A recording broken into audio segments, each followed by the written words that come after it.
PhD online class में आज आपका स्वागत है। आज हम आपके समक्ष उद्देश्य पर आधारित साक्षात्कार विधि का वर्गीकरण लेकर उपस्थित हुए हैं। इससे पहले की कक्षाओं में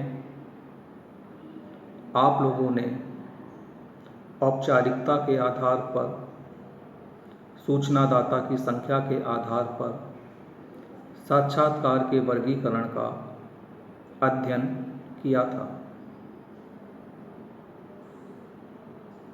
साक्षात्कार विधि के वर्गीकरण के अंतर्गत आज हम उद्देश्य पर आधारित साक्षात्कार विधि के विविध प्रकारों, विविध वर्गीकृत रूपों का अध्ययन करेंगे। उद्देश्य के आधार पर मूलभूत रूप से जब हम साक्षात्कार विधि को वर्गीकृत करते हैं तो 3 प्रकार उभर कर सामने आते हैं। पहला नैदानिक साक्षात्कार, दूसरा उपचारात्मक साक्षात्कार, तीसरा शोध साक्षात्कार। तीनों ही प्रकार के साक्षात्कार की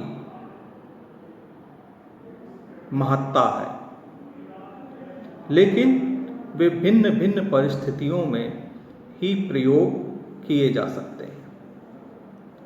नैदानिक साक्षात्कार किसी समस्या के निदान हेतु जब हम जानकारी प्राप्त करने का प्रयास करते हैं या किसी समस्या के मनोविश्लेषण करने हेतु हम नैदानिक साक्षात्कार का प्रयोग करते हैं। इस पदावली का बहुधा प्रयोग मनोविज्ञान या व्यवहारपरक समस्याओं के लिए किया जाता है, जैसे कि किसी मनोरोग के कारणों की जानकारी प्राप्त करनी हो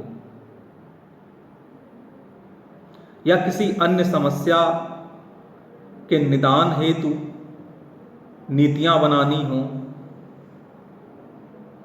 लेकिन जहां पे शब्द हम नैदानिक प्रयोग करते हैं तो नैदानिक का प्रत्यक्ष रूप से संबंध मनोविज्ञान या मनोविश्लेषण से ही किया जाता है।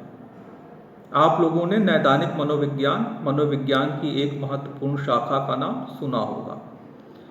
इसलिए इस नैदानिक साक्षात्कार का बहुधा उपयोग नैदानिक मनोविज्ञान या मनोविश्लेषण हेतु किया जाता है।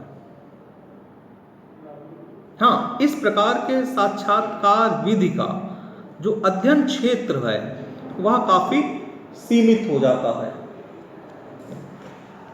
नैदानिक साक्षात्कार के पश्चात उपचारात्मक साक्षात्कार एक प्रमुख साक्षात्कार विधि का प्रकार है।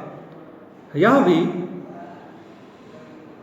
अपनी प्रकृति के अनुसार मनोविज्ञान से ही संबंधित है। जब किसी समस्या या मनोरोगों के कारणों का ज्ञान प्राप्त हो जाता है, तत्पश्चात उक्त रोग के उपचार के लिए भी साक्षात्कार आवश्यक होता है। अर्थात किसी मानसिक रोग के उपचार के दृष्टिकोण से किया जाने वाला साक्षात्कार उपचारात्मक साक्षात्कार कहलाता है। अतः इस साक्षात्कार की उपयोगिता भी सीमित है। नैदानिक साक्षात्कार और उपचारात्मक साक्षात्कार के पश्चात हम शोध साक्षात्कार पे आते हैं। उद्देश्य के आधार पर शोध साक्षात्कार एक प्रमुख साक्षात्कार है। किसी शोध समस्या से संबंधित आंकड़ों के संग्रहण हेतु किया जाने वाला साक्षात्कार शोध साक्षात्कार कहलाता है। निश्चित रूप से इस प्रकार के साक्षात्कार का उद्देश्य शोध से संबंधित आंकड़ों की प्राप्ति करना होता है। कौरशिन महोदय के अनुसार इस प्रकार का साक्षात्कार प्रायः संरचित होता है। संरचित को मैं एक बार फिर से एक्सप्लेन कर देना चाहूँगा, संरचित की मैं पुनः व्याख्या कर देना चाहूँगा कि संरचित साक्षात्कार जिसे आप पूर्व में भी पढ़ चुके हैं वह साक्षात्कार है जिसमें अनुसूची का प्रयोग किया जाता है, अर्थात विषय, प्रश्न तथा उनके व्यवहार पूर्व निर्धारित होते हैं।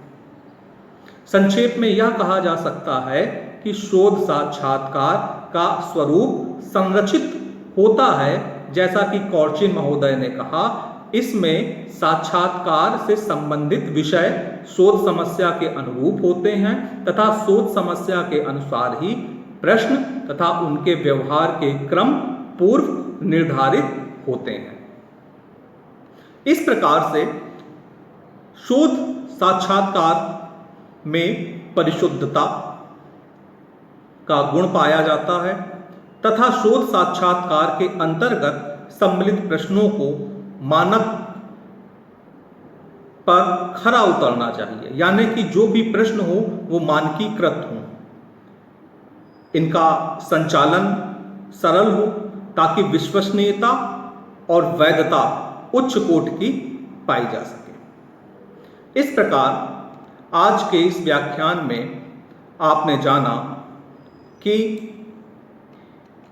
हम उद्देश्य के आधार पर साक्षात्कार विधि को किन वर्गों में वर्गीकृत कर सकते हैं, जिसके अंतर्गत नैदानिक साक्षात्कार, उपचारात्मक साक्षात्कार और शोध साक्षात्कार की चर्चा की गई। नैदानिक साक्षात्कार और उपचारात्मक साक्षात्कार के क्षेत्र को अत्यंत सीमित समझा गया, इनकी उपयोगिता भी अत्यंत सीमित मानी गई, जबकि शोध साक्षात्कार की उपयोगिता अत्यंत विस्तृत रूप में सामने आई तथा इसका संरचित स्वरूप भी हमने समझा कि किस प्रकार कौरशिन महोदय ने यह बताया कि शोध साक्षात्कार का जो रूप होता है, जो स्वरूप होता है, वह संरचित होता है। आज के इस व्याख्यान को मैं यहीं पर समाप्त करता हूँ। धन्यवाद।